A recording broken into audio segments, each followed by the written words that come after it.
Did you know that the churches in Africa have failed us nigh completely? Do you know that Christianity perpetuates impunity and evils in Africa? Of course, we as Africans find it so implausible and difficult to invite this kind of debate. We label those who ignite it as atheists and pagans. Do you know that there are families that have no unity because of Christianity? In fact, a huge number. And you ask yourself how? Let us take an example of a family with 5 members, and each member has their own household. One of the households is an Adventist and a citadel of Helen G. White doctrines. The other household is a follower of Prophet Aori's repentance and holiness. Another one is a Catholic, and the last one is Salvation Army. Not to mention of Kingdom Hall of Jehovah's Witness, if there will be a 6th household. Whether you want to agree with me or not, such a family can never exist harmoniously. The one that is the adherent of Prophet Aori perceives the rest as unholy and sinners who can never see God, not to talk of inheriting heavenly kingdom. The Adventist sees them all as fools and ingrates of Sunday law and the abuse of Sabbath day. The followers of Pope and his Catholic and the Salvation Army of William Booth have to suffer all sorts of abuse inter alia idol worshippers and the ingrates of false baptism. Ask yourself if such a family can ever enjoy peace that is even mentioned in the Bible. What about love and unity? No wonder that is why we live branding others as nemesis. We call them enemies of our progress. And when life defeats us, we complain of fetishism and clairvoyancy as their traits to defeat our lives. How can we therefore function as one and for common good with such kind of hamartia, insolence and ill bravado thrown against ourselves in the name of Christianity? Is it not an exercise of laws as that of a proverbial ostrich that buried its head in the sand, believing that the lion cannot attack it since the head is safe? And I think that's why Karl Marx warned his people that for them to break capitalism and its poverty, they needed not any form of Christianity, as the very religion was a perfect opium to the masses, that this religion was an illegal drug like cocaine and bang, which had enough potency to hypnotize the people and fail their thinking capability.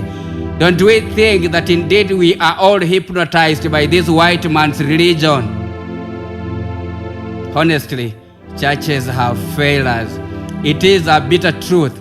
You all know how churches have fought all our cultural institutions. A few years ago, I witnessed a conglomeration of churches in Western Kenya, that's in Bungoma, camping at a river point where the boys are flowered before going home for a knife.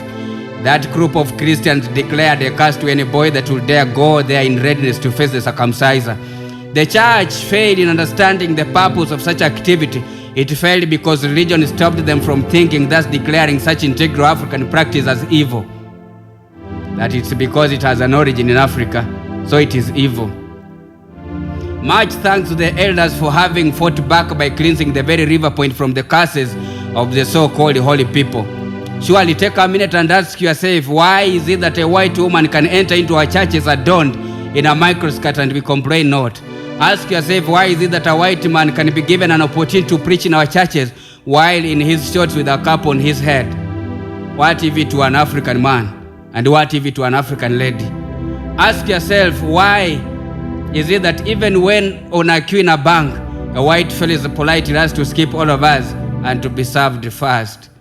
My dear Africans, it is because this foreign religion has done a lot of bad surgeries to our minds. Don't you know that a family was the supreme organ of instilling discipline into its children, but the churches wittingly took away such responsibilities from families by describing our traditional structures as evil and satanic? If you doubt, don't you know that our pastors enjoy the sweetness of being called dads more than our biological fathers? That even when you own a cab and you have your spiritual dad and your biological father before you, one is likely to welcome the pastor into the vehicle before his own dad, or is likely to hire a taxi for his dad while lifting the pastor in his car. You want to also doubt this? Don't we sing up to rooftops that our parents can abandon us, but Jesus shall always be with us, and that even a curse from a parent is nothing because Jesus Christ is final? Look at our marriages today. Wrangles, separations, and divorce on the rise. Is it not because the church stripped the responsibility of family guidance from our parents?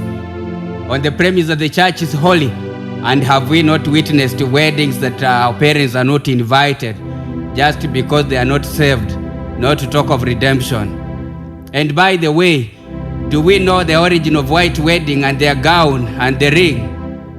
I have seen some couples who at the brink of their marriages, they ran to their parents for counsel. That is when the elders of the church have failed them.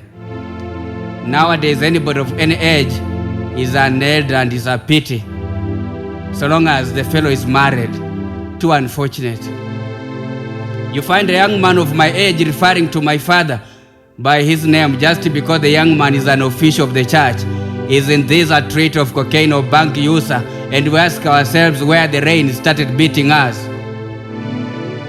Today we are crying of pregnancies among school-going children and asking ourselves of where the rain started beating us. Isn't this question hypocritical, rhetorical, and ridiculous?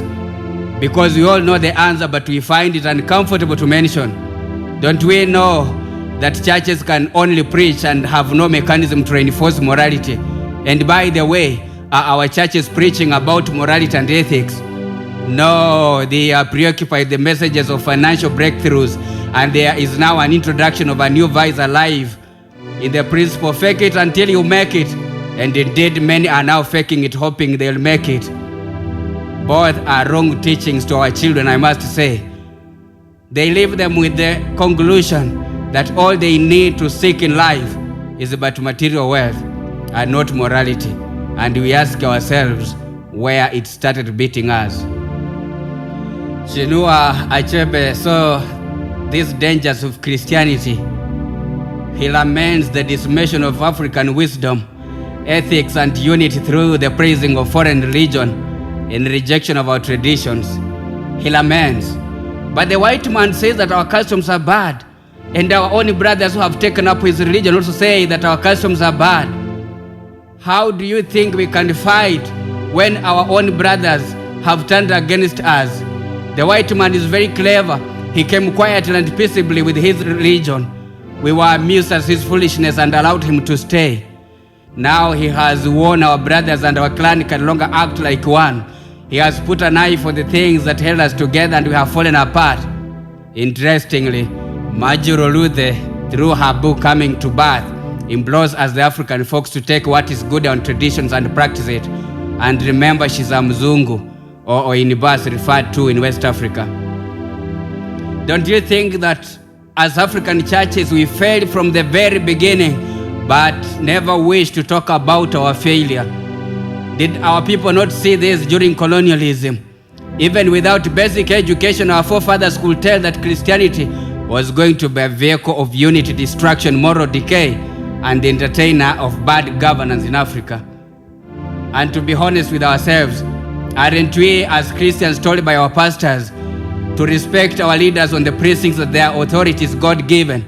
That even when you know the fellow is corrupt, just respect or otherwise stop judging. Even when you know that the fellow has rigged himself into office, you are asked to pay him homage because his authority is from heaven. Don't we think that such an approach by the churches to public affairs are misguiding and creating doom and poverty to this wonderful continent? Isn't such a promotion of the soul of capitalism and creating happiness to just about 10% of the African population? If you doubt, I will take you back to Victorian age. Do you know why the Bible was only distributed by the people of Great Britain and not the Israelites, whom we believe are the source of Christian teachings and the Bible?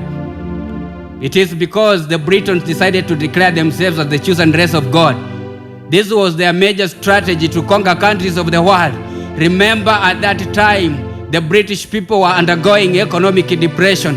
Industries needed raw materials to operate, and they experienced rampant protests due to hiked bread prices. Queen Victoria's advisors were indeed wise fellows who did not only counsel her to use the military and Western education as tools to penetrate Africa and other areas to take away raw materials, they advised her to have a strong team that can use the Bible to soften the hearts of Africans and blind them forever, never to see. Are we not blind to this day, even with our degrees? If you doubt, check or recheck Wild Emerson and his transcendentalism. Visit or revisit John Thorpe and their Age of Enlightenment, and or reread the Victorian Age literature to justify their mission, as Chimamanda Adichie laments. John Locke, while describing Africans, wrote that Africans were beasts who have no houses, and people without heads, and having their mouths and eyes in their breasts. Think about it. Indeed, we have accepted to be duped and disparaged ad infinitum. Look even at our altered history. Our own African Adam or our ancestors had named all our places. For instance, our Adam had named the known lake in East Africa as Namlolwe and or Nalubale. The foreign Adam, in the name of John Hanning Speke, came and renamed it after their Queen Victoria, and we have accepted it to death. Indeed, many of the Adams came and renamed many and sundry so as to have dominion over us and take away raw materials, and we have stupidly accepted and made its continuation. Our Adam and Eve had given us so wonderful African names, but we turned around through Christianity and declared them evil, that they are the names of dead people, that the blessed names are the English names, or call them Christian names, and that you can never be baptized until and unless you have a white name, as if it's a guarantee of heaven life. Do we mean that the sources of English names are immortals and they will never die? Fellow Africans, we should wake up. Let us reason together. Why should we perpetuate the lie that Africanism is a sin and whiteism the glory of God? Ladies and gentlemen, are we subscribing to the lie that all angels are white? Are we agreeing to the lie that Satan and its agents are black? That even the 24 elders in heaven are white? Why should we remain trapped in this kind of psychological doom? Imagine that Abel is white and Cain is black, that Isaac is white and Ishmael is black, yet both are Abraham's children. Indeed, we must reason together. And David Diop decries over the manipulation of the African God.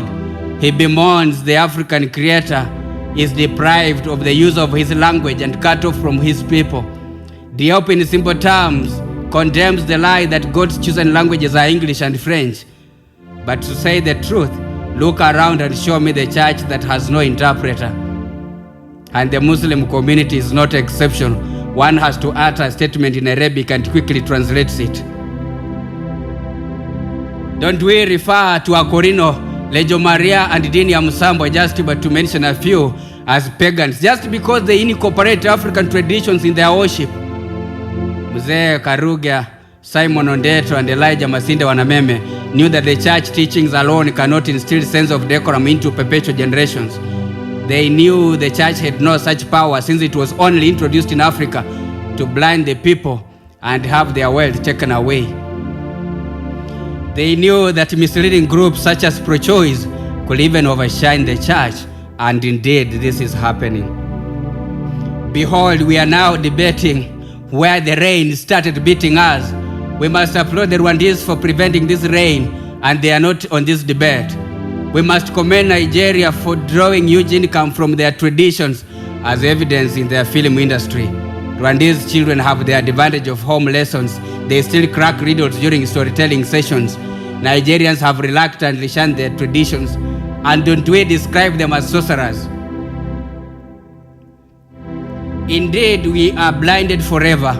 To this day, we have refused to open our eyes because of Christianity. We have failed to have a new thinking, or otherwise an African thinking. We perpetuate lies as hope and cover the bitter truth with the phrases such as judge not, or remove the log in your eyes first, or who are you to judge? I know you are almost deducing that I'm an atheist or a pagan, but I must remind you that there are no such concepts in African languages as atheism and paganism. You know why?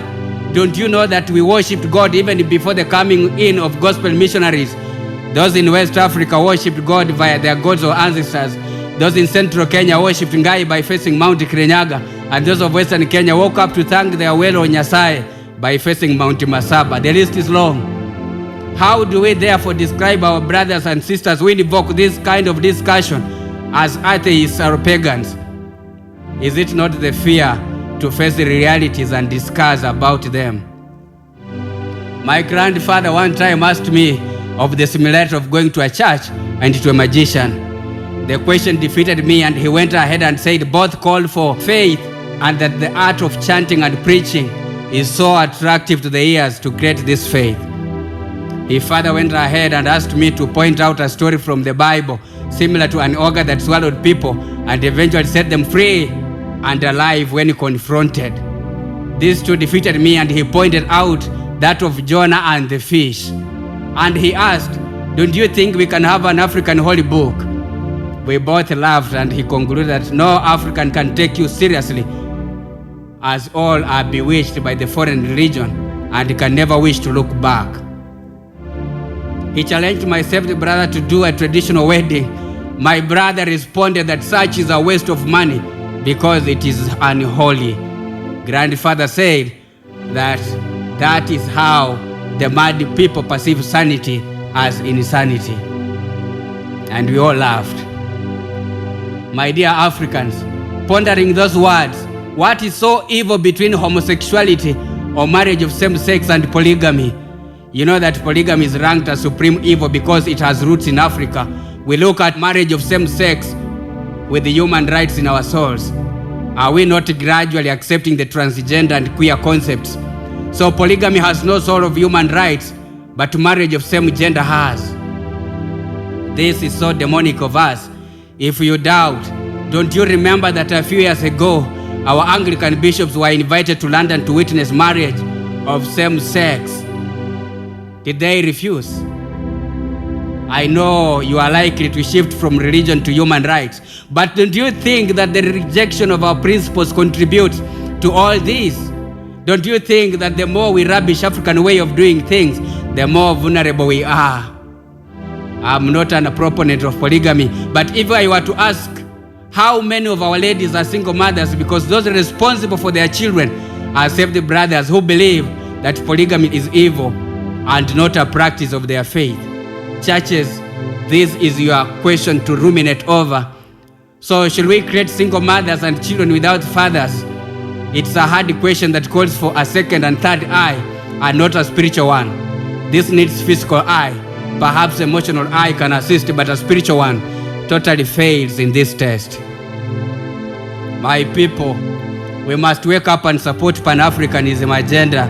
Coronavirus has demonstrated that we need to look back.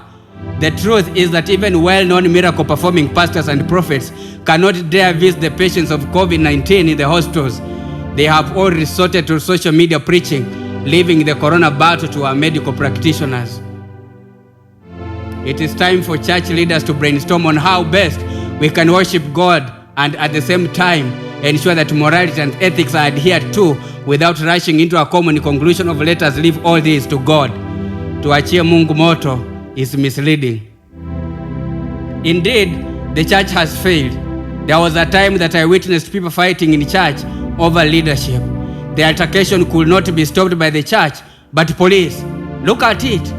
Church was unable to solve the squabble. It was the police. This therefore strongly communicates that the African churches need to style up. They need African doctrines and not the foreign doctrines they are using. They need African structures and traditions. The church needed to be independent and needed to let traditions independent too. That is why Nicole Machiavelli blamed the loss of civic spirit of unity on the church in Italy. Today, if you have money and you are even caught in a wrongdoing, church leaders dare not question you. Is this what we call holy place and center of morality? And we are asking ourselves why our schoolgirls are carrying pregnancy. Professor Ngugi wa Thiong'o saw this, thus wrote, "Where is the philosophy of our fathers now? The centers of wisdom that used to guard the entrance to our national homestead have been demolished. The fire of wisdom has been allowed to die. The seats around the fireside have been thrown onto the rubbish heap. The guard posts have been destroyed, and the youth of the nation has hung up its shields and spears. It is a tragedy. that there's nowhere we can go to learn the history of our country. A child without parents to counsel him, what is to prevent him from mistaking foreign shit for a delicious national dish? Our stories, our riddles, our songs, our customs, our traditions, everything about our national heritage has been lost to us. Chinese, if asked why they are so united and prospering as a people and do not cry of moral decay, will tell you that their folkloristic institutions are the very core functions of morality and ethics. Our copying of all and sundry from the West is indeed where the rain started beating us. But are we ready to correct it? Are we not mad at anybody who questions our churches and Christianity? In simple and clear terms, let the churches shun from exercising psychological chaining of its members, but rather sit and ask themselves, what mechanism can we put in place as churches to reinforce what we teach? What should we do to avoid the contestation of my church is spiritual and yours is flesh and dry? What are we supposed to do to create equality in churches? Because as per now, the situation is so worrying, and you all know and admit that there are church members that even when bereaved, they are not accorded support from the church. But there are those, even when they have headache, it is announced and everyone is commanded into providing financial support. The church has failed to be an agent of equality. And by the way, who preached against the brewing of local liquor is indeed the church. Did it not fail to understand that our traditions permitted not any youth in taking the liquor? Now churches are competing in the bars in towns and in villages. That is why Brenda Fassie praised Mkombothi, because she knew that the traditions limited its usage and the young could be allowed to have it, but only during celebrations. Brenda Fassie knew that bars and pubs and clubs were coming to destroy the youth. And are we not now grappling with this menace? Are we not having many rehabilitation centers? Indeed, Africa churches have failed and have contributed immensely to the evils in Africa. It's a hard debate, but opening ourselves to it is the beginning of our African salvation. Ama kweli mwachamila ni mtumwa. Loosely translates to, he who that forsakes his cultural practices is simply but a slave. And Mwalimu Robert Shaban, in his book Kusadikika, the cries of common people holding on to believing or kusadiki that situations will change for better by themselves and keep on watching greed and abuse of power rob off their common good. Indeed, we can't fold hands and hold on to faith alone when things are not good. It is a tragedy that we pull so much that is foreign and push away so much that is ours. Indeed, it is a tragedy